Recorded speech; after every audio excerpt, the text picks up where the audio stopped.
क्या सबको मेरी आवाज़ आ रही है? एक बार बता दो। चैट सेक्शन जो है उसमें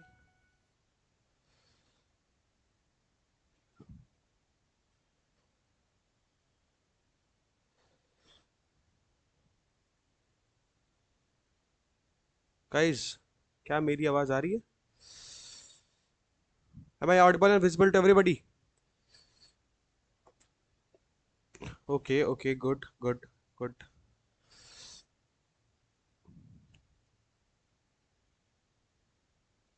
No voice.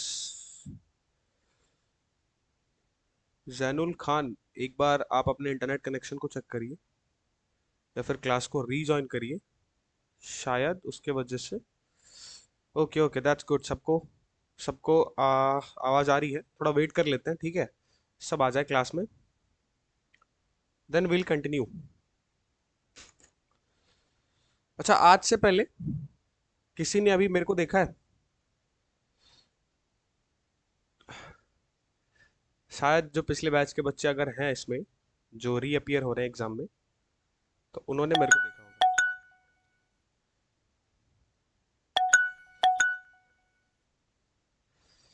Okay.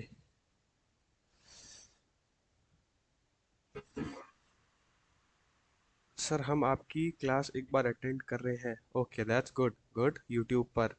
Okay okay. हाँ, एक्चुअली मैं आपका केमिस्ट्री फैकल्टी हूँ। मैं अपने बारे में इंट्रोडक्शन दूंगा जल्दी। ठीक है, आई थॉट कि बच्चे आ चुके हैं। ठीक है, शुरू करते हैं। और मैं अभी आपको अपनी स्क्रीन शेयर करूंगा। एक बार आप बताना, क्या मेरी स्क्रीन दिख रही है सबको? वो बता दो। क्या सबको मेरी स्क्रीन विजिबल है? जी हाँ, बिल्कुल, आपने बहुत सही पहचाना। मैंने पीवाईक्यू की वीडियो डाली थी। ओके। होगी होगी, इनऑर्गेनिक भी होगी गाइस, लेकिन अभी फिजिकल है। बहुत शुरू से, बहुत बेसिक से बहुत अच्छे से स्टार्ट करेंगे हम अपनी क्लास को। ठीक है, चलो स्क्रीन सबको दिख रही है? ठीक है, और हम प्रेजेंट करना शुरू करते हैं। सो बेसिकली आज जो हमारा सेशन होगा, ठीक है, एबी 2024 के लिए बहुत बेसिक स्लाइड लेके आए हूँ। आज पहली क्लास है, लेकिन धीरे धीरे हम और इम्प्रूवमेंट करेंगे। ठीक है, सो आज बेसिकली जो है वो मोल कॉन्सेप्ट की शुरुआत होगी हमारी, जो कि एमयू 2024 के लिए। ये पूरा बैच डेडिकेटेड है आप सभी को।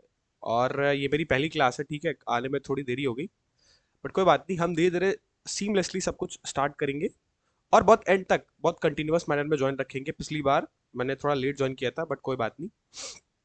अभी मैं ऑन टाइम हूँ, आप सभी ऑन टाइम है, ठीक है, और बहुत अच्छे से प्रिपेयर करेंगे। और आप पढ़ो, और आज के पढ़ने के बाद अपना फीडबैक जरूर देना, ठीक है? कि हाँ सर, पहली क्लास में मजा आया, समझ आया। ऐसे हमने फिजिकल की स्टार्टिंग नहीं सोची थी, बट अभी हुई। ठीक है, उससे पहले मैं आप सभी को अपना इंट्रोडक्शन दे दूं। मेरा नाम शुभम उपाध्याय है। जो बच्चे मेरे को जानते हैं यूट्यूब पे, जॉली गुड, बहुत अच्छी बात है। लेकिन अभी जो नहीं जानते वो जान लो, ठीक है? मेरा नाम शुभम उपाध्याय है। मैं आप सभी का एमयू ट्रिपल के लिए केमिस्ट्री एजुकेटर हूँ। ठीक है, एज वेल एज मैं एक जेई मेन क्वालिफाइड कैंडिडेट भी हूँ, ऑब्वियसली आपके एस पे। और साथ ही साथ I am pursuing BTech from IET Lucknow. अब जाहिर सी बात है, अभी आप इंजीनियरिंग के स्टूडेंट हो, अभी आप इंजीनियरिंग के लिए प्रिपेयर कर रहे हो, तो आपने आईआईटी लखनऊ का नाम तो जरूर सुना होगा। ठीक है, सो ये एक बेसिक इंट्रो था मेरे बारे में। ठीक है, आज मेरी पहली क्लास है। सो आप कामली और स्टीमलेसली क्लास को ज्वाइन रखिए। जो भी डाउट होगा, आपके लिए चैट सेक्शन कंप्लीटली खुला हुआ है। आप चैट में अपने डाउट्स को पुट करिए, और फिर उस डाउट को सॉल्व किया जाएगा आप सभी के लिए। ठीक है, चलिए जी, तो शुरू करते हैं आज के हमारे सेशन को। एक बार मैं वापस से रीचेक कर लेता हूँ कि क्या सब ठीक है सिस्टम में। एक बार सभी बता दो कि सबको विजिबल हुई अभी तक, और मेरी आवाज भी अच्छे से आई। एक बार सही बता दो, आप सभी का चैट सेक्शन आपके सामने है। हम्म, एक बार बता दो, सब लोग एक बार बता दो कि अभी तक जितनी भी चीजें हुई, क्या आप सभी को विजिबल थी और आप सभी लोगों को सुनाई दिया? चलो फटाफट फटाफट फटाफट। वेरी गुड, चलिए चलिए। ओके, हम शुरू करते हैं मूल कॉन्सेप्ट। ठीक है, देखो मोल कॉन्सेप्ट में ना दो पार्ट्स में बेसिकली ये पूरा चीजें बटी हुई है। सबसे पहले तो हम पूरे लॉज को पढ़ेंगे, ठीक है। लॉज जो केमिकल कॉम्बिनेशंस के जितने भी लॉज थे उन सभी लॉज को पढ़ेंगे, फिर मोल कॉन्सेप्ट के थ्रू हम स्लोली स्लोली स्टडली आगे बढ़ेंगे, जिसमें मोलारिटी है ना, फिर नॉर्मेलिटी वाली चीजें, मोल फ्रैक्शंस वाली चीजें, number of moles, number of atoms, number of molecules, क्योंकि इससे जनरली सवाल देखे जाते हैं। और सबसे इंपॉर्टेंट चीज, अगर आपने ये पूरा सेक्शन पढ़ा है ना, तो क्लास 12 का जो सोल्यूशन वाला पार्ट है ना, बहुत ही आसान हो जाता है यार, ठीक है। सो मैं शुरू करता हूँ, ठीक है। पूरा cut to cut NCERT content भी रहेगा, एज वेल एज आपके एग्जाम ओरिएंटेड कंटेंट भी रहेंगे, तो आपको चिंता करने की कोई रिक्वायरमेंट नहीं है, आप आराम से इस चीज को पढ़ सकते हैं, ठीक है। बहुत अच्छे समझ में आएगा। देखो सबसे पहले, ठीक है, सबसे पहले मैं बात करता हूँ मोल कॉन्सेप्ट के अंदर। तो जो हमारा मोल कॉन्सेप्ट है ना, उसके अंदर बेसिकली जो है, हम दो पार्ट में इसको पढ़ेंगे। एक तो पार्ट वन होगी जिसमें हम जितने भी लॉज हैं शुरुआत के, ठीक है, जो लॉज से क्वेश्चंस फ्रेम होते हैं, वो सारे क्वेश्चंस को हम कैसे सॉल्व करेंगे वो वाली चीजें भी देखेंगे। और दूसरा पार्ट जो होगा हमारा पार्ट नंबर 2, उसमें हम देखेंगे जो हमारी टर्मिनोलॉजीज हैं, जो डिफरेंट टर्मिनोलॉजीज यूज होती हैं, ठीक है, उस चीज को हम देख रहे होंगे, ठीक है। तो अभी फिलहाल जो हमारा टॉपिक है वो बेसिकली लॉ है। और लॉ में जो सबसे पहला लॉ अपने को देखने को मिलता है, इसको बोलते हैं लॉ ऑफ केमिकल कॉम्बिनेशंस, ठीक है।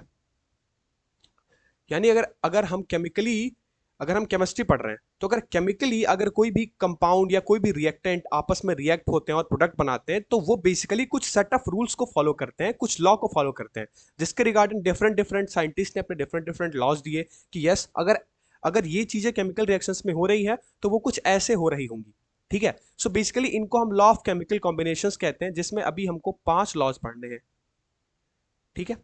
5 लॉ, 5 लॉ है जो हमको पढ़ने हैं, जिसमें से सबसे पहला हम शुरू करते हैं, वो है हमारा law of conservation of mass. अब यार ये ना बहुत सिंपल सा लॉ है। क्यों?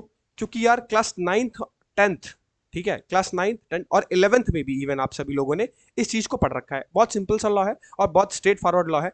एक लेवोशियर नाम के साइंटिस्ट थे, उन्होंने इस लॉ को दिया था ये केमिकल कॉम्बिनेशंस के लिए, ठीक है। तो ये एंटोन लेवेशर इनका पूरा नाम था। तो इस लॉ के हिसाब से actually law of conservation of mass क्या कहता है, हमको वो थोड़ा समझना है। देखो सबने पढ़ा है कि मैटर जो है, बहुत बेसिक सी बात बताऊंगा, मैटर जो है वो ना तो डिस्ट्रॉय किया जा सकता है ना तो क्रिएट किया जा सकता है। अब देखो ये बच्चे एक्चुअली इस डेफिनेशन को रट तो लेते हैं कि matter can neither be created nor be destroyed, है ना, वैसे ही mass can neither be created nor be destroyed. But देखो एक्चुअली ये जो लॉ है, ये कंजर्वेशन लॉ है, इसको कंजर्वेशन लॉ बोला जाता है, इसलिए इसका नाम है law of conservation of mass. इसका मतलब ये होता है ना, देखो पहले मैं इस चीज को नोट डाउन करा देता हूं कि मैटर जो होता है can neither be created nor be destroyed. इसका सिंपल सा मतलब है ना कि कोई भी केमिकल रिएक्शन में जो भी टोटल मास रहेगा वो हमेशा कंजर्व रहेगा। मतलब ऐसा नहीं होगा कि अगर कोई दो रिएक्टेंट आपस में मिल रहे हैं तो उनका मास कंप्लीटली खत्म हो जाए और वो प्रोडक्ट में कन्वर्ट हो जाए। देखो होता क्या है बेसिकली कि जो भी टोटल मास होता है वो कंजर्व होता है। अब ये स्टेटमेंट का बहुत बेसिक सा मतलब है, बहुत सिंपल सा मतलब है कि कोई भी रिएक्शन का जो रिएक्टेंट वाला पार्ट है, अगर उसमें कुछ मास है तो वही सेम मास आपको वो प्रोडक्ट वाले पार्ट में भी देखने को मिलेगा। मतलब जो टोटल मास होगा वो पूरे सिस्टम का कंजर्व रहेगा। इट मींस कि mass before reaction is equals to mass after reaction.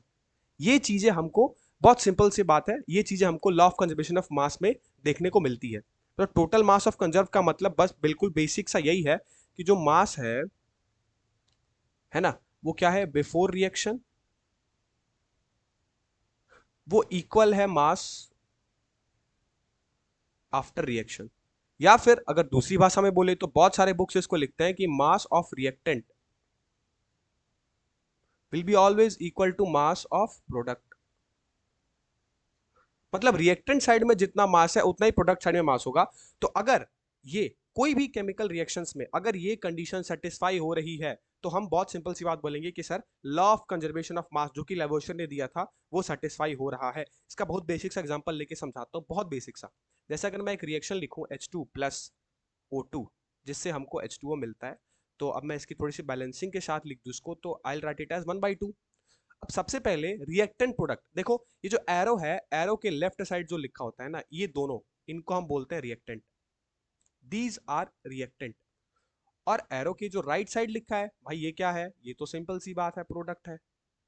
अब बहुत बेसिक सा बात है क्या, कि mass of reactant is equals to mass of product. तो जरा मास कैलकुलेट कर लो। हाइड्रोजन यहां कितने हैं? दो हाइड्रोजन है, एक हाइड्रोजन का मास 1U, तो दो हाइड्रोजन का मास 2U प्लस O2। एक ऑक्सीजन का मास कितना होता है? सब लोग जरा बताओ, सबने पढ़ा है? एक ऑक्सीजन का मास कितना होता है? सब जल्दी बताओ। बहुत सिंपल सी बात है यार, एक ऑक्सीजन का मास 16, तो दो ऑक्सीजन का मास 32। So this will be 1/2 into 32। और क्या यही मास जो है, क्या वो प्रोडक्ट में भी है? तो आओ चेक करते हैं। यहां देखो, हाइड्रोजन 2 है और ऑक्सीजन 1 है, यानी 2 इंटू, हाइड्रोजन 2 है तो 2 इंटू 1 प्लस क्या है, ऑक्सीजन 1 है तो 16। अच्छा, जरा कैलकुलेट करो, 2U प्लस 16U, क्या यही 2U plus 16U it means इधर भी 18U, इधर भी 18U? तो क्या आपको ये क्लियरली विजिबल है कि इस रिएक्शन में जितना मास रिएक्टेंट साइड में था, उतना ही मास प्रोडक्ट साइड में है? तो यस, ये जो पर्टिकुलर रिएक्शंस है वो किसको फॉलो कर रहा है? Law of conservation of mass को। सिर्फ एक ही नहीं, ऐसे आप डिफरेंट रिएक्शंस को भी चेक कर सकते हैं। यस, H2 और हाफ O2 का तो मैंने बस एक बेसिक एग्जांपल दिया है। क्या ये चीजें सबको क्लियर हो गई? जल्दी बताओ, क्या ये चीजें सबको क्लियर है? मैं आप सभी का चैट सेक्शन देख रहा हूँ। क्या ये पहला टॉपिक सबको क्लियर है कि लॉ ऑफ कंजर्वेशन बात बहुत बेसिक सी बात है, और यही बातें होती है कि mass of reactant is equal to mass of product. मैंने आपको कैलकुलेट करके भी ये चीजें दिखा दी। Very good, very good. चलिए, ये पहला बेसिक सा लॉ था, ठीक है। दूसरा लॉ क्या कहता है भाई? बहुत सिंपल सी बात है, दूसरा लॉ आ जाओ। दूसरा लॉ का मतलब है, दूसरा लॉ वो है law of definite proportion. Law of definite proportion, ठीक है। देखो, जनरली पहला लॉ ना बड़ा सिंपल होता है और बहुत जल्दी सबको समझ में भी आ जाता है। प्रॉब्लम कहाँ होती है? प्रॉब्लम होती है दूसरे लॉ में, जिसमें लॉ ऑफ डेफिनिट प्रोपोर्शन जब आता है तो ये समझ नहीं आता है। जिसको डेफिनेशन वाइज पढ़ोगे तो लगेगा कि यार ये क्या लिख दिया गया है, ठीक है।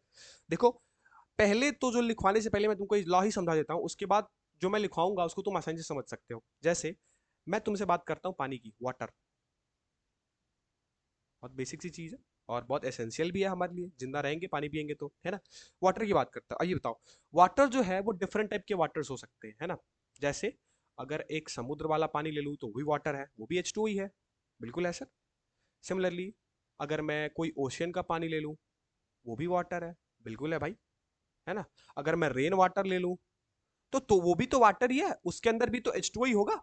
हाँ, भले वो कैटेगराइज डिफरेंट है कि एक समुद्र का है, एक ओशियन है, एक रेन है, लेकिन बेसिक कॉम्बिनेशंस क्या है कि भाई दो हाइड्रोजन एक ऑक्सीजन, दो हाइड्रोजन एक ऑक्सीजन, ठीक है। तो कोई भी वाटर ले लो ना, चाहे वो आप रेन वाटर ले लो, चाहे वो आप सी वाटर ले लो, चाहे वो आप ओशियन वाटर ले लो, सब में तो कॉम्बिनेशन H2 ही होगा। देखो, लॉ ऑफ डेफिनेट प्रोपोर्शन बहुत सिंपली समझा रहा हूँ, ध्यान से समझना। तो अब मैं तुमको ये बताता हूं कि चाहे वो सी हो, चाहे वो ओशन हो, चाहे वो रेन वाटर हो, जरा मेरे को हाइड्रोजन इंटू ऑक्सीजन का रेशियो समझाओ तो तुम क्या बोलोगे? बहुत सिंपल है सर, दो हाइड्रोजन एक ऑक्सीजन, इट मींस 2:16। क्योंकि ऑक्सीजन का मास 16 होता है और क्योंकि दो हाइड्रोजन सब में है तो एक एक हाइड्रोजन का मास 1, दो हाइड्रोजन का मास 2। तो इनका सिंपलेस्ट रेशियो क्या हो सकता है? 1:8। बोलो, हो सकता है कि नहीं हो सकता है? ये मैं इनका मास रेशियो लिख रहा हूँ, मास रेशियो है ये, क्योंकि हमने दोनों का मास का रेशियो लिया, ठीक है। ऑक्सीजन का मास 16 और दो हाइड्रोजन का मास 2, तो सिंपलेस्ट रेशियो 1:8 है, ठीक है। अब चाहे आप कोई भी वाटर ले लो, सब में सिंपलेस्ट रेशियो कितना रहेगा? 1:8, 1:8। तो ये बहुत सिंपल सी बात यही बोलता है लॉ ऑफ डेफिनेट प्रोपोर्शन, कि जितने भी केमिकल कंपाउंड्स हैं, सब अपने सिंपलेस्ट रेशियो, सिंपलेस्ट मास के रेशियो में प्रेजेंट होते हैं नेचर में, बस यही है लॉ ऑफ डेफिनेट प्रोपोर्शन। बस इसी में बहुत ज्यादा कंफ्यूजन होता था, बट हमको ये सी चीजें समझनी पड़ती है कि चाहे आप सी वाटर ले ले, वेदर उसका सोर्स से वो इंडिपेंडेंट है। उसका सोर्स क्या है, हम इसकी बात नहीं कर रहे। देखो, यहाँ सोर्स है सी का, यहाँ सोर्स है ओशियन का, और यहाँ सोर्स है रेन का। मतलब ये पानी आया समुद्र का, एक पानी आया ओशियन का, एक पानी आया जो हमारे रेन होती है उसका, लेकिन है तो वो पानी। तो अगर मैं उनका सिंपलेस्ट रेशियो लूंगा, मास रेशियो, तो एक्चुअली वो 1:8 ही आएगा, चाहे आप किसी भी केस में कैलकुलेट कर लो। तो लॉ ऑफ डेफिनेट प्रोपोर्शन का जो जो फंडामेंटल डेफिनेशन है वो क्या है, वो मैं आपको नोट करा देता हूं, लिख लीजिए कि ऑल केमिकल कंपाउंड्स, जितने भी केमिकल कंपाउंड्स हैं, सभी के सभी have simplest ratio of their mass, मतलब उन सभी मास के अपने अपने सिंपलेस्ट रेशियो में होते हैं इंडिपेंडेंट ऑफ देयर सोर्स। कहने का मतलब क्या है कि वो कहां से आए हैं, उनका सोर्स क्या है उससे फर्क नहीं पड़ता है, वो हमेशा किस में रहेंगे, अपने सिंपलेस्ट रेशियो में रहेंगे। सिंपलेस्ट रेशियो का मतलब समझ रहे हो ना, कि फ्रैक्शन नहीं आए, वो डिविजिबल हो जाए आसानी से। देखो 2:16 का रेशियो डिविजिबल है, ठीक है, 1:8 में, तो इसको सिंपलेस्ट रेशियो बोलते हैं, ठीक है। तो all chemical compounds have simplest ratio of their mass independent of their source. बस इतनी सी बातें थी लॉ ऑफ डेफिनेट प्रोपोर्शन में, ठीक है। अगेन मैं आपको चैट सेशन की तरफ मूव करूंगा, बताओ समझ आया, नहीं आया तो डाउट क्या है वो बताओ। सबको समझ आया कि लॉ ऑफ डेफिनेट प्रोपोर्शन का मतलब क्या है? जल्दी बता दो भाई, चैट सेक्शन में एक बार सब बता दो, ठीक है। चैट सेशन में ये बता दो कि सर अच्छा लग रहा है, ठीक है, मूल कॉन्सेप्ट शुरू किए हैं, पढ़ रहे हैं, मजा आ रहा है सबको? Hmm. Janul Khan, okay that's good, okay चलिए। चलिए, वेरी गुड, सबको पसंद लगा, वेरी गुड। चलिए, so this is law of definite proportion. Now let's move on to our third law, जो है हमारा law of multiple proportion। ये देखो, ये बेसिकली जॉन डाल्टन, एक जॉन डाल्टन नाम के साइंटिस्ट थे, ठीक है। आपने डाल्टन्स एटॉमिक थ्योरी नाम सुना होगा इनका, है ना। so बेसिकली इन्हीं का दिया हुआ ये लॉ है, ठीक है। जॉन डाल्टन ने ये लॉ को दिया था, लॉ मल्टीपल प्रोपोर्शन। और अगेन मैं अगर अगर ये डेफिनेशन पहले लिख देता, जैसे मैंने यहाँ लिखा था, और मैं ये नहीं समझाता, तो आप इसी को समझ नहीं पाते। वैसे ही मैं डेफिनेशन नहीं लिखूंगा, पहले पहले मैं समझाऊंगा कि एक्चुअली में ये लॉ का मतलब क्या है, फिर डेफिनेशन लिखेंगे तो देखना बहुत अच्छे से क्लियर हो जाएगा। अच्छा मैं तुमसे एक बात बोलता हूँ, ये बताओ, मैंने एक जगह हाइड्रोजन लिया, ठीक है, प्लस साथ में ऑक्सीजन लिया। अब मैं तुमसे बोलता हूँ कि जरा हाइड्रोजन और ऑक्सीजन से मुझे बताओ कि कितने डिफरेंट टाइप ऑफ कंपाउंड्स बन सकते हैं। वैसे तो बनने के केमिस्ट्री में बहुत सारे कंपाउंड हाइड्रोजन ऑक्सीजन से बनाए जा सकते हैं, लेकिन बहुत बेसिक सी बात करूं तो पहले हमारे दिमाग में क्या आता है कि सर हाइड्रोजन और ऑक्सीजन हमारे पास है, तो उसमें सबसे बेसिक सा क्या है, एक तो वाटर हो सकता है, और दूसरा अगर आप थोड़ा सा एडवांस पढ़े होगे तो आपको पता होगा कि हाइड्रोजन पर ऑक्साइड भी H2O2 से ही बनता है ना, है कि नहीं, है ना। तो हाइड्रोजन ऑक्सीजन को ले लूं, तो मान लो मैं दो बेसिक कंपाउंड की बातें करता हूं, जिससे एक अगर एक हाइड्रोजन एक ऑक्सीजन लेके आता हूं, ठीक है, तो मैं हाइड्रोजन ऑक्सीजन को अगर मिला देता हूं तो उससे क्या बनेगा, एक तो H2O बन सकता है, एक तो H2O2 बन सकता है। तो ये किसके हैं, हाइड्रोजन एंड ऑक्सीजन के कंपाउंड्स हैं। जो मैंने दो बेसिक कंपाउंड लिखे हैं, ये किसके हैं, हाइड्रोजन और ऑक्सीजन के हैं। अच्छा अब एक बात मैं तुमसे ये बोलता हूं, जरा मेरे को H2O और H2O2, है ना, इनमें देखो करना क्या है, हमको ध्यान से समझो, बहुत बहुत सिंपली बताऊंगा इस चीज को। देखो अगर मैं H2O और H2O2 में देखूं, तो आपको क्या एक जो इनमें जो एक एटम्स है, ठीक है, किसके एटम, हाइड्रोजन के एटम, क्या वो दोनों में आपको कॉमन दिख रहा है? देखो इसमें भी H2 है, इसमें भी H2 है, मतलब अगर मैं बात करूं तो यहां भी 2 ग्राम हाइड्रोजन है, अगर मैं ग्राम में रिप्रेजेंट करता हूं तो, और यहां भी 2 ग्राम हाइड्रोजन है। क्या ये सबको दिख रहा है कि इन दोनों कंपाउंड में H2H2 दोनों सेम है? तो देखो ये जो लॉ ऑफ मल्टीपल प्रोपोर्शन है ना, वो बहुत सिंपल सी बात बोलता है। क्या बोलता है कि अगर किसी भी कंपाउंड में मोर देन वन कंपाउंड अगर आपके पास है, और किसी भी कंपाउंड में अगर कोई भी एलिमेंट अगर आपको सिमिलर दिखता है, सेम दिखता है, मतलब यहां भी दो हाइड्रोजन है, यहां भी दो हाइड्रोजन है, मतलब अमाउंट में अगर कोई भी एक, मैं मल्टीपल कंपाउंड्स की बात कर रहा हूं, अगर एक या एक ज्यादा कंपाउंड हम लेते हैं, ठीक है, और उन दोनों का हम क्या करते हैं, रेशियो की बात करते हैं। जैसे मैंने यहाँ दो कंपाउंड लिया हाइड्रोजन और ऑक्सीजन के, एक था H2O एक था H2O2, तो मैं आपसे बहुत सिंपल सी बात बोलता हूँ, यही चीजें मैं आपसे पूछता हूँ कि अगर इन दोनों में जो चीज कॉमन है वो क्या है, दो हाइड्रोजन है ना, इन दोनों कंपाउंड में दो हाइड्रोजन है। तो अगर मैं इन दोनों हाइड्रोजन को एज अ कॉन्स्टेंट मान लूं, मतलब कि दोनों हाइड्रोजन को मैं फिक्स कर लूं, मतलब मैं इन दोनों हाइड्रोजन को इग्नोर कर दूं, इनको देखूं ही नहीं, तो बचा हुआ कंपाउंड आपको क्या दिखेगा, एक में ऑक्सीजन दिखेगा, दूसरे में दो ऑक्सीजन दिखेगा, है ना। तो अब मेरे को ये बताओ कि अगर पहले वाले H2O में अगर मैं दोनों हाइड्रोजन को इग्नोर कर दूं, तो ठीक है, पहले वाले कंपाउंड में ऑक्सीजन जो है वो कितना है, एक है, और एक ऑक्सीजन का आपको अगर मैं आपसे पूछूं कि मास कितना होता है, तो आप कितना बोलोगे, 16 ग्राम, बिल्कुल। वैसे ही दूसरे कंपाउंड में कितने ऑक्सीजन है, दो है सर, तो दो ऑक्सीजन का मास अगर एक का 16 है तो दो का 32 हो जाएगा, ठीक है। तो देखो लॉ ऑफ मल्टीपल प्रोपोर्शन बोलता क्या है, मैं आपको ये समझाता हूं कि कोई भी अगर एक या ज्यादा कंपाउंड है, तो जिसमें दो चीज सिमिलर है उसको उसको एकदम इग्नोर कर दो, नेग्लेक्ट कर दो, और बाकी बचे हुए उसके अंदर एलिमेंट्स को चेक करो। तो इसमें O है और ऊपर वाले में O2 है। अब अगर मैं O इंटू O2 का रेशियो लूंगा तो क्या आपको ये सिंपलेस्ट रेशियो में दिख रहे हैं? आप बोलोगे बिल्कुल है। कितने में है? 1:2 में है। क्या ये दोनों सिंपलेस्ट रेशियो में है? देखो, देखो, क्या ये दोनों सिंपलेस्ट रेशियो में है? कहोगे अरे बिल्कुल है सर, क्यों? क्योंकि 16:32 सिंपलेस्ट रेशियो 1:2 हो जाएगा, डिवाइड हो जाएंगे, कोई फ्रैक्शन नहीं आएगा, तो ये सिंपलेस्ट रेशियो में है।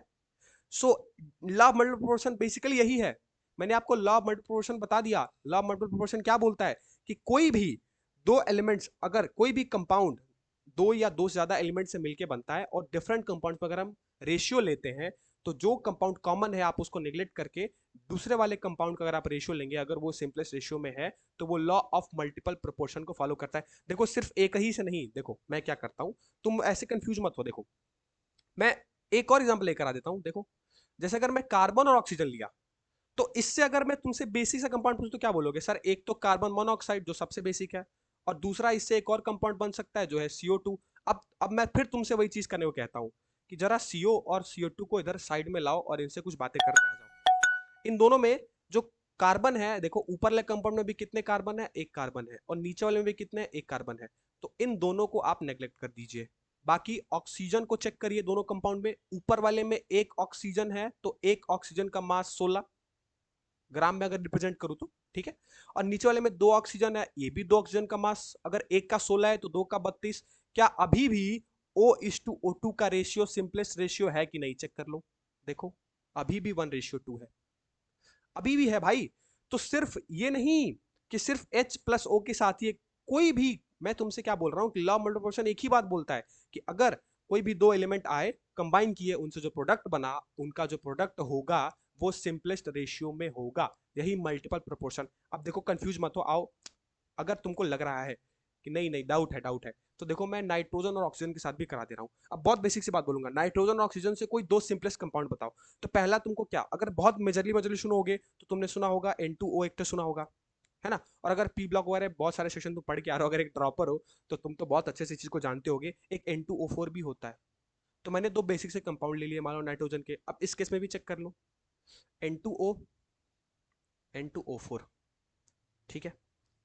अब इसमें क्या कॉमन है भाई? N2, देखो ऊपर में भी दो नाइट्रोजन, इसमें भी दो नाइट्रोजन, तो इन दोनों को हम करेंगे नेग्लेक्ट। किसको चेक करेंगे? इधर वाले ऑक्सीजन को, इधर वाले ऑक्सीजन को। अब मैं फिर से तुमसे पूछता हूं कि भाई साहब मेरे को बताओ कि O:2O4 का रेशियो तो कितना है?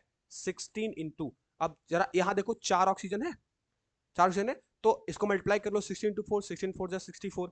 क्या ये अभी भी 1:4 सिंपलेस्ट रेशियो में नहीं है? बिल्कुल है भाई। देखो तुम्हारे सामने मैंने एग्जांपल दे दिया, बिल्कुल है। अब बहुत लोग का सवाल ये भी होगा कि सर एन एन नाइट्रोजन और ऑक्सीजन को अगर मिलाएंगे तो एक और कंपाउंड तो बनता है NO। तो जरा आप N2O4 और NO में कंपेयर करके बताइए। तो मैं आपको बता देता हूँ, देखो अगर मैं NO लेता हूँ और एक साइड N2O4 लेता हूँ, देखो कुछ नहीं करना है, क्योंकि हमको अगर लॉ ऑफ मल्टीपल प्रोपोर्शन को फॉलो कराना है तो हम क्या करेंगे, ये सिंपली NO में 2 से मल्टीप्लाई कर देंगे।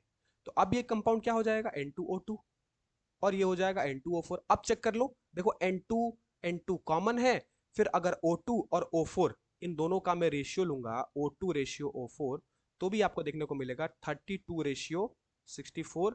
अभी ये देखो ये भी 1:2 में है। क्या बात है!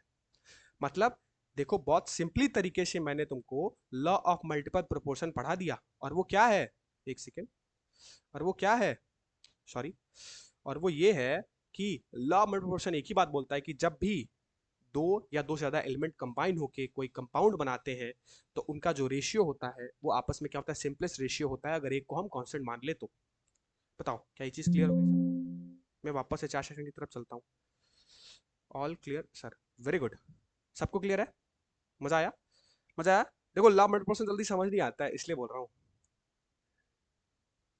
हाँ हाँ, clear clear clear, everybody clear? Okay okay, that's good, that's good. चलो बहुत अच्छी बात है, सबको क्लियर है, सबको क्लियर है। चलो चैट सेक्शन में सब लोग लिख दो, बिल्कुल क्लियर सर, वेरी गुड। चलिए, ये था हमारा लॉ ऑफ मल्टीपल प्रोपोर्शन। अब यार जाहिर सी बात है, हम नोट्स बना रहे हैं ना, तो बहुत अच्छे से नोट्स बनाएंगे। तो हम इसमें क्या करेंगे, डेफिनेशन लिख लेते हैं, आ जाओ कि व्हेन, इसका जो एक सिस्टमेटिक डेफिनेशन है, when two elements, combines to give two or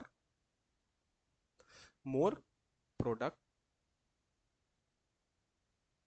तो the mass of element which is fix, the mass of element, इसको लिख लो combined, the mass of element combined which is fix, जो कि फिक्स है, which is fix always are in simple ratio. चल चलिए जी sorry guys, थोड़ी मेरी तबीयत डिस्टर्ब है, कोई बात नहीं, इग्नोर करो इस चीज को। समझ आया कि लॉ ऑफ मल्टीपल प्रोपोर्शन बिल्कुल यही है भाई। Clear clear clear. चलिए, सबको क्लियर हो गया, ठीक है। आओ, 3 लॉ तो हो गए सर, लेकिन आपने बोला शुरुआत में कि 5 लॉ है, तो आज हम ये लॉ वाला सेक्शन तो खत्म कर देंगे, ठीक है। फिर नेक्स्ट सेशन जब हमारी होगी तो इसके और आगे कंटिन्यू करेंगे, ठीक है। आज जितना हो पता है उतना करते हैं, और आगे नेक्स्ट सेशन में भी हम कंटिन्यू करेंगे। पहले चलते हैं अपने 4 नंबर लॉ पे। लॉ नंबर 4 बहुत सिंपल सा लॉ है, गे लुशैक लॉ इनका नाम है। गे लुशैक नाम के एक साइंटिस्ट थे, इन्होंने अपना एक लॉ दिया था। जब स्टेट ऑफ मैटर पढ़ेंगे तो आप थोड़ा थोड़ा इनके बारे में पढ़ेंगे, बॉयल्स टेम्परेचर भी पढ़ेंगे, और साथ में इनका भी नाम आता है, ठीक है। तो थोड़ा अच्छे से लिख देते हैं, ठीक है। थर्ड लॉ जो है वो है, फोर्थ लॉ सॉरी है, वो है गे लुशैक लॉ। आ जाओ, गे लुशैक लॉ समझते हैं। देखो देखो, गे लुशैक लॉ हमेशा गैसेस के लिए लगता है, ये चीज आपको नोट कर लेनी चाहिए, ठीक है। और जैसे पीछे हमने देखो क्या लिखा था, इसमें हमने क्या किया था, देखो मास का रेशियो लिया था हमने, देखो इसमें मास शब्द का इस्तेमाल किया है। लॉ मल्टीपल प्रोपोर्शन में हमने क्या किया था, हमने मास को चेक किया था सारे कंपाउंड्स का, है ना। देखो जैसे हाइड्रोजन ऑक्सीजन जो बने H2O और H2O2, तो इसमें हमने मास की चीजें ली थी। और बस एक टर्म में चेंज करूंगा और आपको गे लुशैक लॉ यूं चुटकी में क्लियर हो जाएगा। इसमें हम वॉल्यूम इंट्रोड्यूस कर देते हैं, बस। मतलब ये जो लॉ है, ये गैसेस जब कंबाइन करते हैं किसी भी केमिकल रिएक्शन में, तो वो अपने सिंपलेस्ट वॉल्यूम रेशियो में होते हैं, बस। इसका कहने का मतलब यही है। क्या है, मैं ध्यान से समझाता हूं। फॉर एग्जाम्पल, अगर मैं एक गैसियस रिएक्शन लेता हूं आप सभी के लिए, तो गैसियस रिएक्शन क्या हो सकता है, अरे यार हमारा बहुत सिंपल सा रेशियो देख लो। अगर मैं H2 और N2, जिससे मैं अमोनिया, हैबर्ट प्रोसेस जिसको बोलते हैं, हैबर्ट प्रोसेस का रिएक्शन मैं ले रहा हूं, क्योंकि गैसियस रिएक्शन यही है। तो ये लॉ जो है वो गैस के लिए अवेलेबल है, तो ये भी एक गैस है, मान लो ये भी एक गैस है। तो क्या बनता है भाई, NH3 फॉर्म होता है। अब बैलेंसिंग आपको करनी है तो कर लो, यहाँ आप 3 लगा दोगे, और तो यहाँ क्या हो जाएगा 2NH3। अब देखो ये गैसियस रिएक्शन है। अब इस रिएक्शन में देखो मैं आपको समझाता हूँ। मैंने क्या बोला कि गे लुशैक लॉ हमेशा गैसियस रिएक्शन के लिए एप्लीकेबल होगा। तो ये जो लॉ होगा ये वैलिड होगा गैसियस रिएक्शन के लिए, ठीक है। और गैसेस मैंने क्या बोला कि जैसे आप पीछे अभी हमने लॉ मल्टीपल प्रोपोर्शन पढ़ के आया है ना, बिल्कुल ऐसा सिमिलर सा लॉ है ये भी। इसमें देखो हमने क्या किया था, अभी तक हमने मास की बातें की थी, कि जो मास ऑफ एलिमेंट होगा उसका सिंपलेस्ट रेशियो होना चाहिए। लेकिन ये जो बोलता है जो वॉल्यूम है उसका सिंपलेस्ट रेशियो होना चाहिए किसी भी गैसियस केमिकल रिएक्शन में। जैसे जैसे फॉर एग्जाम्पल, अब देखो एक चीज आपको नोट करनी चाहिए यहाँ, देखिए अगर आपको ये चीजें नहीं पता है तो मैं आपको बता देता हूँ। देखो जब भी हम किसी गैसियस रिएक्शन की बात करते हैं ना, तो हमेशा याद रख लो जी, उसके अंदर जो भी वॉल्यूम होगा ना गैसियस रिएक्शन के लिए, वो हमेशा नंबर ऑफ मोल्स के बराबर हो जाता है। देखो अभी इसके पीछे का रीजन और एक्सप्लेनेशन जानने की आपको कोई रिक्वायरमेंट नहीं है, बस आप ये चीज याद रख लो कि किसी भी गैसियस रिएक्शन के लिए, ये अब जब स्टेट ऑफ मैटर पढ़ेंगे ना तो इसको मैं बहुत अच्छे से एलोबरेट करूंगा, ठीक है। तो बस अभी याद रख लो कि किसी भी गैसियस रिएक्शन के लिए जो भी वॉल्यूम होता है ना, वो उसके नंबर ऑफ मोल्स के बराबर होता है। मतलब कि सर अगर हमको वॉल्यूम का सिंपलेस्ट रेशियो चेक करना है, तो ये जो गैसियस रिएक्शन ऊपर दी हुई है, अगर इसका नंबर ऑफ मोल्स पता चल जाए हमको, तो हम उसका सिंपलेस्ट रेशियो में चेक कर लेंगे क्या वो सिंपलेस्ट रेशियो में है कि नहीं। अगर वो सिंपलेस्ट रेशियो में है तो वो गेल-ल्यूसेक लॉ को फॉर्म करेगा, मतलब फॉलो करेगा। तो अगर मैं ये पहला ही रिएक्शन चेक करूं, इसमें मेरे नंबर ऑफ मोल्स बताओ जरा। तो H2 में कितने नंबर ऑफ मोल्स है, देखो आगे देखो कितना है, 3 है। स्टोइकियोमेट्रिक कोएफिशिएंट किसी भी रिएक्शन में उसका नंबर ऑफ मोल्स होता है, ये तो सबको पता है, बेसिक सी बात है। तो H2 कितने नंबर में है, 3 में है, तो यहाँ हो जाएगा 3, ठीक है। अगर मैं इसकी बात करूं N2 की, तो N2 कितने नंबर में है, इसमें इसके आगे देखो कुछ नहीं है, तो इसके आगे 1 मान लो, तो दिस विल बी 1। और NH3 की बात करूं तो ये क्या है, ये बेसिकली 2 है। तो नंबर ऑफ मोल्स आपको दिख गया इस रिएक्शंस में कितने हैं, 3 मोल। ठीक है, नंबर ऑफ मोल्स कितने हैं, H2 के 3 मोल है, N2 का 1 मोल है और NH3 का 2 मोल है। सबको दिख रहा है, ठीक है। और मैंने क्या बोला ऊपर कि गैसेस रिएक्शन के लिए जो वॉल्यूम है वो नंबर ऑफ मोल्स के बराबर हो जाता है। तो अगर मैं इनका वॉल्यूम नोट करूं तो वॉल्यूम भी क्या लिख सकता हूं इसका, 3 लीटर। अगर मैं लीटर में एक्सप्रेस करूं तो वॉल्यूम को लीटर में एक्सप्रेस करते आ जाओ। तो अगर 3 मोल क्या है, H2 है, तो वॉल्यूम नंबर ऑफ मोल्स के बराबर हो जाता है गैसेस रिएक्शन के लिए। तो इसका वॉल्यूम भी कितना हो जाएगा, 3 लीटर। सिमिलरली इसका वॉल्यूम भी कितना हो जाएगा, 1 लीटर। और इसका वॉल्यूम भी कितना हो जाएगा, 2 लीटर। अब जरा ये बताओ, अगर मैं वॉल्यूम का रेशियो लूं तो 3:1:2, क्या ये सिंपलेस्ट रेशियो में नहीं है। तुम कहोगे क्या बात कर रहे हो सर, इतनी मैथ तो हम सबको आती है, ये तो सिंपलेस्ट रेशियो में है। देखो 3:1:2। अगर मान लो यहाँ कोई फ्रैक्शन लिखा होता 3/2:1:2/3, तो हम ये मानते कि ये सिंपलेस्ट रेशियो में नहीं है। लेकिन अभी आपके सामने सिंपलेस्ट रेशियो आया, देखो 3:1:2। बस भाई साहब यही है गेलुसेकला, खत्म, दैट्स इट। तो बस गेलुसेक्सला एक ही बात बोलता है कि ये गैसेस के लगेगा। दूसरी चीज, इसका जो वॉल्यूम होगा गैसेस का, वो हमेशा आपको सिंपलेस्ट रेशियो में देखने को मिलेगा। अगर किसी रिएक्शन में ये अगर है, अगर उसका वॉल्यूम सिंपलेस्ट रेशियो में है, तो हम कहेंगे गेलुसेक लॉ को फॉलो करता है। अदरवाइज जो फ्रैक्शन में आ रहा है तो फॉलो नहीं करता है। तो गैसेस सेक्शन के लिए नोट करने वाला पॉइंट क्या था, बस यही था कि गैसेस सेक्शन के लिए जो वॉल्यूम होता है वो नंबर ऑफ मोल्स के बराबर हो जाएगा। और नंबर ऑफ मोल्स तो यार हम स्टोइकोमेट्रिक कोएफिशिएंट किसी भी रिएक्शन का देख के कि भाई H2 के आगे क्या नंबर लिखा हुआ है, देखो H2 के आगे 3 लिखा हुआ है तो वो उसका 3 मोल, मतलब इसका कहने का मतलब पता क्या है कि 3 मोल H2 जब 1 मोल N2 से रिएक्ट करता है तो 2 मोल NH3 बनाता है बस। तो जो भी कंपाउंड के आगे नंबर लिखा है ना वो उसका मोल हो जाएगा। और गैसेस के लिए वॉल्यूम नंबर ऑफ मोल्स के बराबर, तो वॉल्यूम देखो सिंपलेस्ट रेशियो में है। बोलो क्लियर है, बता दो बता दो। चार्ट सेक्शन फिर से देखते हैं, ये चीज क्लियर है क्या सभी को, गे लुसेक लॉ क्लियर है। गाइस सभी को गे लुसेक लॉ क्लियर है, जल्दी बता दो चैट सेक्शन में, एक बार रिप्लाई कर दो क्योंकि मुझे अभी आप लोग, अच्छा 3:1:2 वाला क्लियर नहीं है। जैनुल खान, देखो बहुत बेसिक सी बात, सिंपल सी बात है, देखो कैसे 3:1:2 आया, चेक देखना चाहोगे, देखो देखो मैं बताता हूँ, एक सेकेंड एक सेकेंड एक सेकेंड, या देखो देखो देखो, मैंने क्या बोला कि गैसेस रिएक्शन के लिए नंबर ऑफ मोल्स चेक करेंगे।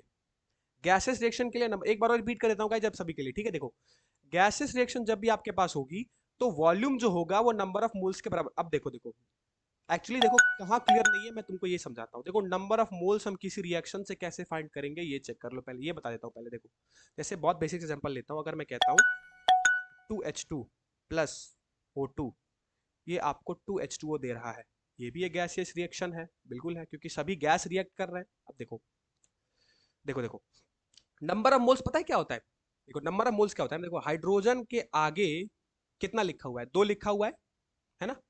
ऑक्सीजन के आगे क्या कुछ लिखा हुआ है, नहीं लिखा हुआ है।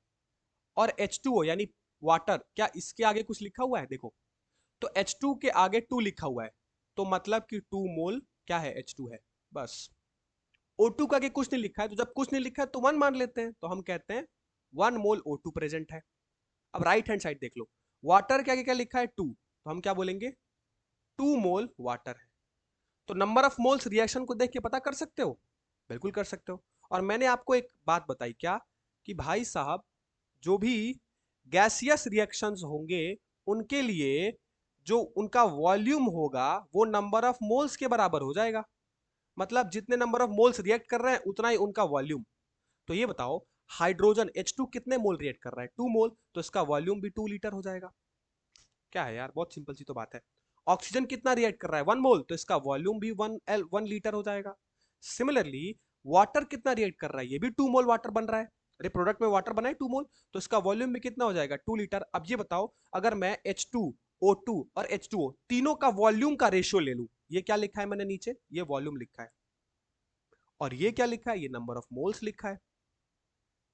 तो अगर मैं वॉल्यूम का रेशियो ले लूं तीनों का, तो रेशियो क्या होगा, 2:1:2। बताओ होगा कि नहीं होगा, होगा कि नहीं होगा। चैट सेक्शन की तरफ चलते हैं, होगा कि नहीं होगा बताओ। अब समझ आया। तो बस तो बस वही चीज, तो 2:1:2 ये सिंपलेस्ट रेशियो है, अरे बिल्कुल है।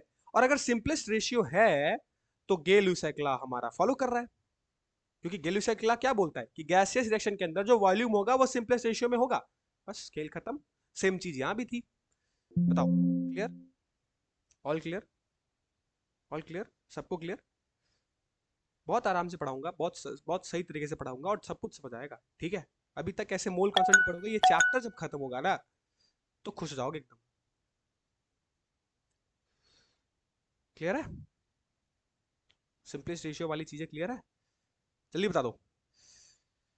चलिए जी, आगे बढ़ते हैं।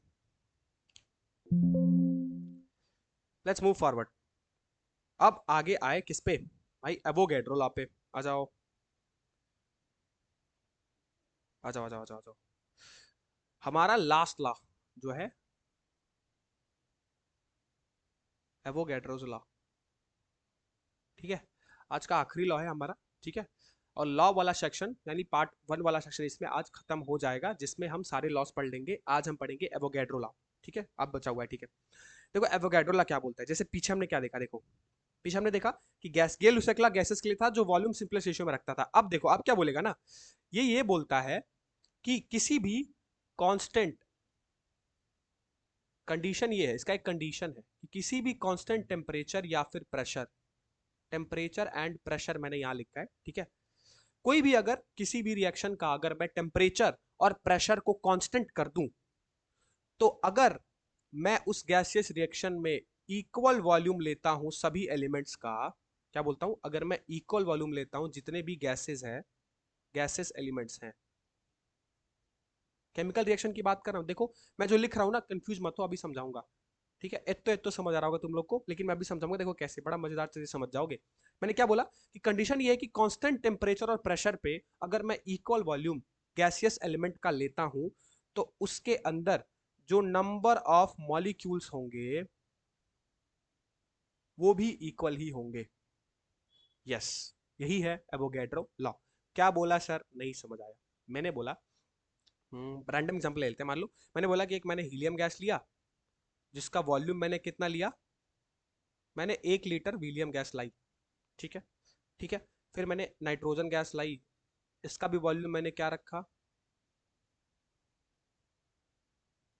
1 लीटर। और फिर मैंने ऑक्सीजन गैस लाई, 3 गैसेस मेरे पास है, ये सब गैसेस हैं, ठीक है? और मैंने इन सभी का वॉल्यूम इक्वल रखा है। तो मैंने 1 लीटर हीलियम गैस लाई, 1 लीटर नाइट्रोजन गैस लाई, 1 लीटर ऑक्सीजन गैस लाई, तो वॉल्यूम देखो सेम रखा है सबका, ठीक है?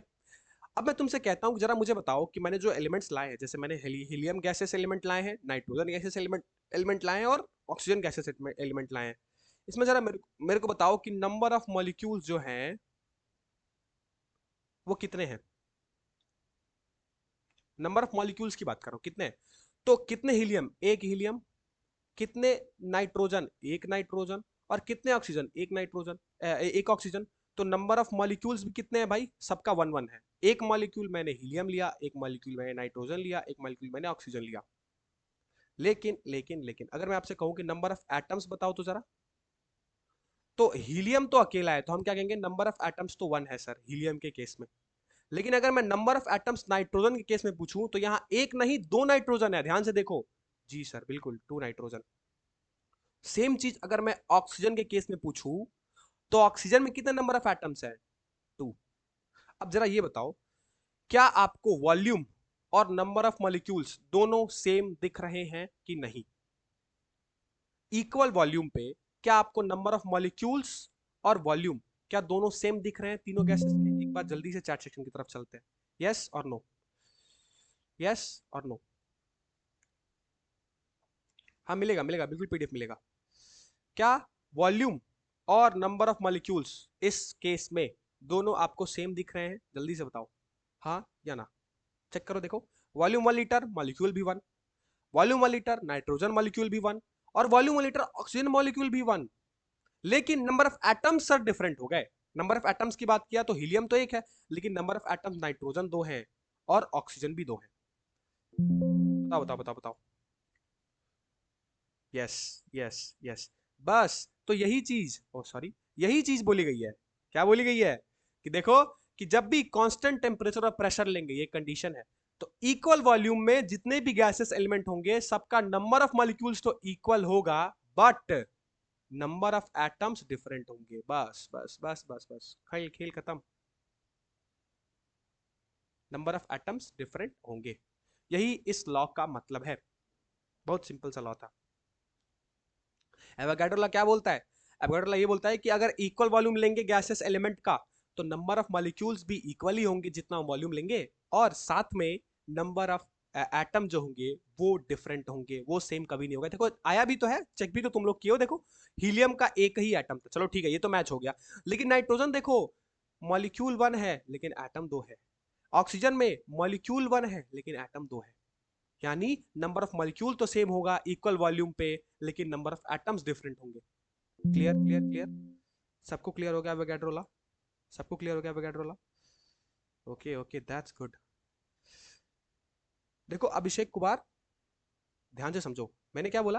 कि मैंने क्या, ऊपर पढ़ो, ये पढ़ो बस समझ में आ जाएगा। पढ़ो, देखो क्या लिखा है कि कांस्टेंट टेम्परेचर प्रेशर, ये कंडीशन है। देखो ये तभी होगा ना, क्योंकि देखो यार अगर आप टेम्परेचर या प्रेशर बदल दोगे ना, तो वॉल्यूम अलग अलग हो जाएगा। समझ रहे हो? समझते हो ना कि वॉल्यूम डिपेंडेंट होता है टेम्परेचर प्रेशर पे। तो अगर टेम्परेचर प्रेशर बदलोगे तो वॉल्यूम अलग अलग हो जाएगा, तो फिर वो इक्वल वॉल्यूम मेंटेन नहीं रह पाएगा। इसीलिए ये कांस्टेंट टेम्परेचर और प्रेशर पे काम करता है। तो ये बस एक कंडीशन है। कंडीशन ये है कि कांस्टेंट टेम्परेचर प्रेशर पे ये काम करेगा। दूसरा क्या है कि जब भी इक्वल वॉल्यूम हम गैसेस एलिमेंट का लाएंगे, तो उस गैसेस एलिमेंट का जो मॉलिक्यूल होगा ना, वो एकदम सेम होगा। जितना वॉल्यूम लाएंगे उसी के बराबर होगा, लेकिन नंबर ऑफ एटम्स अलग अलग होंगे। जैसे मैंने हीलियम लिया, नाइट्रोजन लिया और ऑक्सीजन लिया, मैंने तीनों का एक एक मॉलिक्यूल लाया, तो देखो नंबर ऑफ मॉलिक्यूल्स तीनों में सेम है, और वॉल्यूम भी तीनों का मैंने सेम रखा, 1 लीटर 1 लीटर 1 लीटर। लेकिन जब हीलियम, नाइट्रोजन और ऑक्सीजन, इन सभी गैसेस का मैं नंबर ऑफ एटम चेक किया ना, तो वो डिफरेंट हो गया। तो यही एवोगाड्रो लॉ है। अब क्लियर हुआ? क्लियर हुआ? देखो अगर, देखो देखो मैं बताता हूं। देखो देखो, जैसे देखो ये हमेशा जो लॉ है ना, देखो अगर तुम वॉल्यूम के साथ बदलाव करोगे, देखो जैसे कि मैं तुमको एक रेफरेंस पॉइंट, देखो मैं तुमको इस चीज को मैं तुमको समझाता हूँ, देखो ध्यान से समझो। जैसे इसको ऐसे समझो कि अगर अगर तुमने ग्रेविटेशन चैप्टर पढ़ा है, ठीक है, अगर हल्का फुल्का ग्रेविटेशन सबको पता है, तो हम क्या बोलते थे कि अर्थ की जो सरफेस है, अर्थ की सरफेस पे अगर मैं ग्रेविटेशन पोटेंशियल एनर्जी मानता हूं, तो अर्थ की सरफेस पे हम ग्रेविटेशन पोटेंशियल एनर्जी को जीरो मान के चलते थे। ठीक है, हाँ थोड़ा सा फिजिक्स की तरफ ले चलूंगा समझाने के लिए कि रेफरेंस क्या होता है। और हम बोलते हैं कि जैसे हम अर्थ की सरफेस से ऊपर जाते हैं, तो ग्रेविटेशन पोटेंशियल एनर्जी क्या होती है, घटते जाती, डिस्टेंस के हिसाब से चेंज होती जाती है, जो है G m1 m2/r, सबको पता है। तो हमने एक रेफरेंस मान लिया, हमने ग्राउंड के लिए रेफरेंस मान लिया कि ग्राउंड पे पोटेंशियल एनर्जी क्या होगी, सरफेस पे जीरो होगी। हालांकि हमको पता है कि अर्थ की सरफेस पे जब नीचे जाएंगे तो पोटेंशियल एनर्जी घटती है, या फिर अर्थ की सरफेस जीरो नहीं होती है, लेकिन रेफरेंस के लिए हमने जीरो मान लिया, उसके हिसाब से हम मेजर करते जाते हैं। वैसे ही एवोगैड्रो लॉ को समझाने के लिए रेफरेंस वॉल्यूम 1 लीटर लिया गया है, कि अगर मैं 1 लीटर की वॉल्यूम तीनों में कांस्टेंट रखता हूं, ठीक है, अभी हो सकता है कि डिफरेंट नंबर ऑफ गैसेस के लिए हम डिफरेंट नंबर ऑफ वॉल्यूम्स का अमाउंट ले ले। तो कहने का मतलब ये है कि सेम वॉल्यूम पे, अब तुम खुद सोचो, जैसे तुमने यही चीज बोली कि सर अगर वॉल्यूम 2 लीटर ले ले, तो क्या अभी भी नंबर ऑफ मॉलिक्यूल सेम होंगे? तो तुम 2 लीटर लेके चेक कर लो। मान लो अगर मैंने यहाँ दो लिया, यहाँ भी मैंने दो लिया, और यहाँ भी मैंने दो लिया। अब ये बताओ, वॉल्यूम 2 लीटर तो है तीनों में, तो वॉल्यूम तो कांस्टेंट है, लेकिन क्या ये बताओ तीनों के अंदर नंबर ऑफ मॉलिक्यूल्स बदल गए क्या? देखो हीलियम भी एक है, नाइट्रोजन भी एक है, और ऑक्सीजन भी एक ही है। तो तुम वॉल्यूम 2 ले लो, 3 ले लो, 4 ले लो, हम बस रेफरेंस के लिए 1 लेके चले हैं। तो मैं वो रेफरेंस तुमको समझाना चाहता हूँ। देखो कंफ्यूज नहीं होना है, ठीक, बिल्कुल कंफ्यूज नहीं होना है। तुम यहाँ 40 लीटर वॉल्यूम ले लो, कोई फर्क नहीं पड़ता। देखो तुम यहाँ 40 लीटर वॉल्यूम ले लो, 40 लीटर का वॉल्यूम ले लो, यहाँ भी 40 लीटर ले लो, यहाँ भी 40 लीटर ले लो। अब ये बताओ, अगर तीनों मैंने वॉल्यूम को सेम रखा है, तो क्या नंबर ऑफ मॉलिक्यूल्स बदल गए? अभी भी तो वन ही है। हीलियम वन है, नाइट्रोजन वन है, ऑक्सीजन वन है। तो मेरा कहने का मतलब ये है कि कांस्टेंट वॉल्यूम पे तीनों एलिमेंट का जो क्या होगा, तीनों एलिमेंट जो का जो नंबर ऑफ मॉलिक्यूल्स होगा वो सेम होगा। समझ में आया एहसान अंसारी? अरे वॉल्यूम को इक्वल मत करो यार। अरे, अरे अब मैं समझ गया तुम्हारा डाउट क्या है। ना ना ना ना ना, guys guys guys guys, hold on. देखो तुम लोग क्या कर रहे हो ना कि वॉल्यूम से मैच, अरे नहीं नहीं, तुम लोग volume is equal to number of molecules मत चेक करो। अरे ऐसा नहीं है। देखो एवोगाड्रो लॉ कहता है ना कि कांस्टेंट वॉल्यूम रखो बस, तीनों एलिमेंट आपस में नंबर ऑफ मॉलिक्यूल्स तीनों का सेम होगा। अरे हीलियम, नाइट्रोजन और ऑक्सीजन, तीनों का आपस में नंबर ऑफ मॉलिक्यूल्स मिलाओ ना, सब तो वन वन ही है। अरे वॉल्यूम से मत, अरे रे, नहीं नहीं, देखो देखो कंफ्यूजन क्रिएट नहीं करना है, ठीक है। एहसान आप वॉल्यूम मत मिलाइए, ठीक है। ठीक है। आप वॉल्यूम नहीं मिलाइए, हाँ हाँ, yes yes yes, good good, volume नहीं मिलाना है, ठीक है, कंफ्यूज मत होइए, मैं volume is equal number of molecules नहीं बोला कहीं भी, मैंने बोला कि इक्वल वॉल्यूम पे नंबर ऑफ मॉलिक्यूल्स आपस में इक्वल होंगे, ठीक है। मैंने सिर्फ रेफरेंस के लिए वन लिया था ना, इसलिए मैंने वो ग्रेविटेशन पोटेंशियल एनर्जी रेफरेंस का एग्जांपल दिया, एक रेफरेंस, अरे यार खुद सोचना, स्केल के लिए भी तो एक रेफरेंस होता है, जीरो से हम मेजर करना शुरू करते हैं, तो मैंने बस रेफरेंस के लिए 1 लीटर लिया था। Clear? All clear, all clear, सबको क्लियर हो गया? जल्दी बता दो। हाँ, सर आप हाँ हाँ बिल्कुल, पर डे क्लास होगी बिल्कुल, यार एवरी डे सारी दिन क्लासेस होगी। क्लियर है सबको भाई? अब तो क्लियर है सबको, जल्दी बता दो। पांचों ला फिनिश हो चुके हैं गाइज, पांचों ला फिनिश हो चुके हैं, पांचों ला हमारे फिनिश हो चुके हैं, सबको क्लियर है? ठीक है, ठीक है, ठीक है, पांचों ला फिनिश हो चुके हैं, ठीक है। चलिए, so this is all about your law, जो मैं जिसमें हमने पहला पार्ट तो खत्म कर लिया लॉ का, पहला पार्ट हमने खत्म कर लिया। अब हम टर्मिनोलॉजी की तरफ पढ़ेंगे धीरे धीरे, ठीक है, आज एक दो टर्मिनोलॉजी बता देते हैं, फिर आगे और कंटिन्यू करेंगे। अब सेकंड पार्ट में हम पूरी टर्मिनोलॉजी पढ़ेंगे, जिसमें हम पहले तो एटॉमिक मास यूनिट क्या होता है, relative atomic mass, gram atomic mass, molecular mass क्या होता है, फिर धीरे धीरे मोल, मोलैरिटी, नॉर्मेलिटी, वो सब चीजों पे चलेंगे, ठीक है। कोई कंफ्यूजन नहीं, कोई दिक्कत नहीं। आइए, टर्मिनोलॉजी अब शुरू हो रही है, पार्ट वन खत्म हो गया इसके अंदर गैसेस वाला। अब जो लॉ थे वो खत्म हो गए, ठीक है। लॉ से देखो, बहुत लॉ से कहाँ सवाल बनेगा मैं बता देता हूँ। देखो, एक सवाल अगर कभी मन किया ना, तो ये लॉ ऑफ डेफिनेट प्रोपोर्शन नहीं, लॉ ऑफ ये क्या है, law of conservation of mass से पूछ देता है कि चेक करो कि क्या ये उस चीज को फॉलो कर रहा है कि नहीं, बस, ठीक है। हालांकि लॉ सिलेबस का पार्ट था तो मुझे पढ़ाना था, और ये लॉ समझ में नहीं आता है, आपको पता रहेगा तो आप बेसिक कॉन्सेप्ट और केमिस्ट्री आपकी क्लियर रहेगी, ठीक है। अब जो शुरू होता है वो इंपॉर्टेंट पार्ट है, और यहाँ से ही सवाल बनेंगे अगर मोल कॉन्फिडेंट बनना होगा तो। अब शुरू होगा टर्मिनोलॉजी। अब धीरे धीरे शुरू करते हैं, पहले हम समझते हैं एटॉमिक मास को और एटॉमिक मास यूनिट को,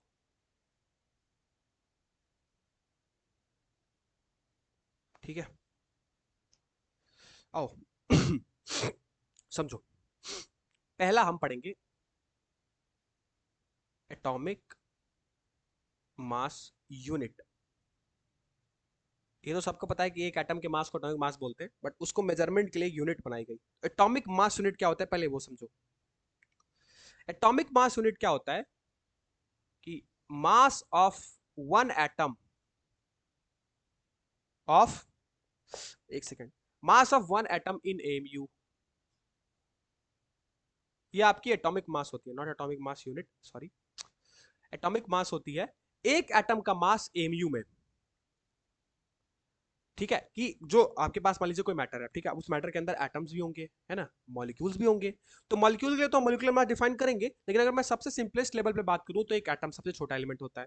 तो अगर एक एटम का जो मास है, अगर मैं उसको ए एम यू, नॉट अपना वाला ए एम यू, ठीक है, ए एम यू मतलब एटॉमिक मास यूनिट, जैसे कि मैंने क्या बताया, जब आप बाजार जाते हो कोई भी सामान लेते हो तो आप क्या कहते हो, भाई 2 किलो चीनी दो, है ना, तो दो और ये केजी, भाई दो तो आपका क्या है कि दो नंबर है जिसमें मैग्नीट्यूड है, और केजी क्या है भाई, यूनिट है।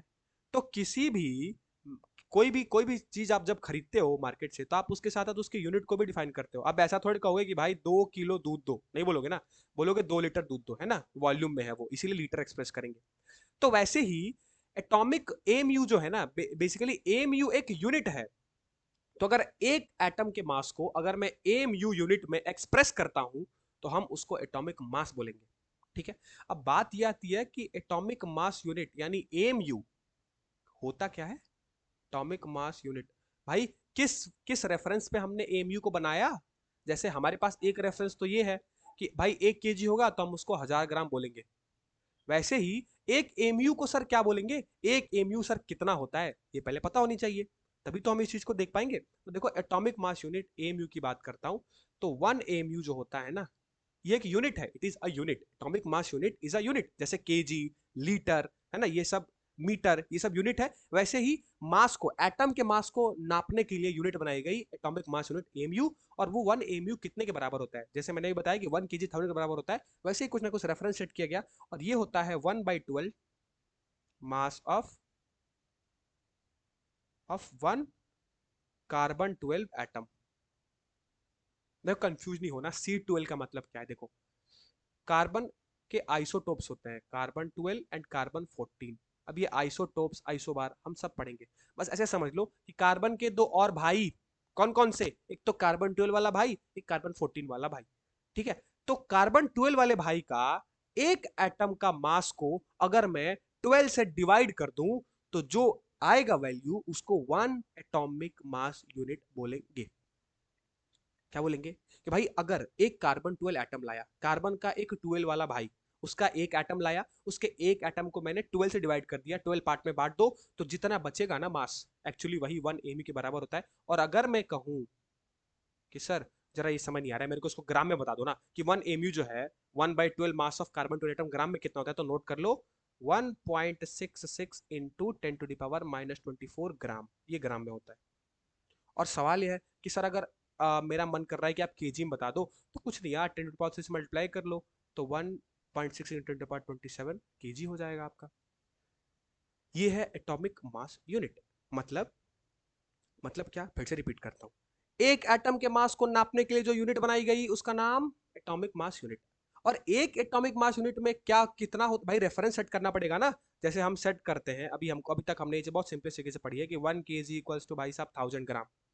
वैसे ही 1 mu equals to 1/12 mass of carbon 12 atom. अब कार्बन 12 कार्बन का एक भाई ऐसे समझ लो, तो उसका एक एटम उठाओ और उसके एक एटम को 12 हिस्से करो। जब 12 हिस्से करोगे तो जितना मास होगा वही 1 mu के बराबर होगा। और 1 mu को अगर ग्राम में लिखना चाहूं मैं, तो मैं कितना लिख दूंगा 1.66 इंटू 10⁻24 ग्राम। और अगर केजी मन करे तो 1.6 into 10⁻27 KG. Is it clear? Is it clear to everybody? Is it clear to everybody? Yes yes, okay okay. बस एंड करता हूँ आज का सेशन, यही है। सबको क्लियर हो गया? जल्दी बता दो, क्लियर है? क्लियर है? चलिए चलिए चलिए चलिए, very good very good very good. Okay, that's good that's good. चलिए तो आज के सेशन को हम यही वाइंड अप करते हैं, ठीक है? आज के सेशन को हम यही वाइंड अप करते हैं। अच्छा लगा आप सबका रिस्पांस देख के। और क्लासेस में आप यार कंटिन्यूअस ज्वाइन करो, ठीक है? जितना ज्वाइन करोगे उतना बेनिफिशियल होगा। और इतनी मस्त तरीके से तुमको फिजिकल पढ़ाऊंगा ना, इनऑर्गेनिक भी पढ़ाऊंगा, चिंता मत करो, ठीक है? मजा आ जाएगा। वैसे हूँ मैं फिजिक्स का टीचर, लेकिन मैं केमिस्ट्री पढ़ाता हूँ, ठीक है? बट कोई बात नहीं, आपने वीडियोस में लेक्चर को मेरा अगर फॉलो किया है PYQ सेशन में जो भी मैंने चैनल पर अपलोड किया है, तो आपने कंटिन्यूअस मेरे को देखा है, तो आप मेरे से वाकिफ हो गए, ठीक है? तो मजा आया ये सब सारी चीजें पढ़ के, आज लॉ वॉ पढ़ लिए और साथ में उसके साथ हमने शुरू भी कर दिया अपना, है ना, मूल कॉन्सेप्ट। मजा आया सबको? टाइम टेबल जल्दी जल्दी मैं शेड्यूल करता हूँ, जल्दी टाइम टेबल, ठीक है? बहुत जल्दी मिलेगी, ठीक है? सबको क्लियर है? ठीक है? ठीक है? जो भी डाउट सेशन होंगे आप अपने सभी डाउट सेशन रखिए, ठीक है? जो भी डाउट सेशन होंगे, आज देखिए कभी पता चला है कि 8 बजे सर की क्लास है, तो आप लोग वो चीज़ें कर लो, ठीक है? कल उस डाउट सेशन को आप कहीं पोस्ट कर देंगे ना, किसी चैट सेक्शन में कल आके चेक कर दीजिएगा। हाँ हाँ, बिल्कुल बिल्कुल, लेक्चर अपलोड हो जाएगा, ठीक है? चिंता मत करो, ये मेरी रिस्पॉन्सिबिलिटी है, ये मैं कर दूंगा, ठीक है? चलिए एक बार फीडबैक दे दो यार कि सर पहली क्लास थी, मजा आया, अच्छा लगा। एक बार फीडबैक दे दो यार, सर क्लास अच्छी थी, या फिर जो भी आपका मन करे, जो भी आपको लगा, आपको लगा कि हाँ सर वर्थ इट था क्लास ज्वाइन करना, अच्छा लगा, पसंद आया सबको, ठीक है? अरे ठीक है, नंबर चिंता मत करो, होगा, ठीक है? हाँ यस, चलो very good very good, class was good, okay that's good, Nitik Tomar, okay, good good, okay, Rupesh Kumar, very good, बहुत बहुत थैंक यू टू एवरीबॉडी, आपने क्लास को ज्वाइन किया, कंटिन्यूअस ज्वाइन करना यार, ठीक है? मजा आएगा, बहुत अच्छे से पढ़ेंगे और दबा के पढ़ेंगे, आज तो पहली क्लास थी, ठीक है? हर एक चीज क्लियर होगा। देखो डाउट सॉल्विंग और क्वेश्चन सॉल्विंग में तो आप पीछे नहीं रहोगे, ये तो मैं कह दूंगा, ठीक है? प्रैक्टिस भी लाएंगे हम, ठीक है? चलिए वेरी नाइस नंबर। चलिए थैंक यू टू एवरीबॉडी, ठीक है? आज की क्लास को हम एंड कर देते हैं, ठीक? और हम मिलेंगे कल, ठीक है? टाइमिंग क्या होगी, नो अनाउंसमेंट सेशन में एक फिक्स टाइमिंग हम सेट कर देंगे, ठीक है? और फिर हम रोज ही इस क्लास को कंटिन्यू करेंगे आगे। अभी फिजिकली बहुत लंबा लेके चलना है, और मोल कॉन्सेप्ट जल्दी से खत्म करेंगे ताकि और मजा आए। एटॉमिक स्ट्रक्चर पे चले, फिर केमिकल बॉन्डिंग है, पीरियोडिक टेबल है, इनऑर्गेनिक वाली चीजें भी पढ़ेंगे, ठीक है? तो सब कुछ करते चलेंगे। हाँ बिल्कुल, अपलोड करवाता हूँ मैं, तुरंत अपलोड कराता हूँ, ठीक है? आपको ये चीजें मिल जाएंगी। Till then take care everybody, चलो बाय बाय, क्लास को एंड करते हैं, ठीक है?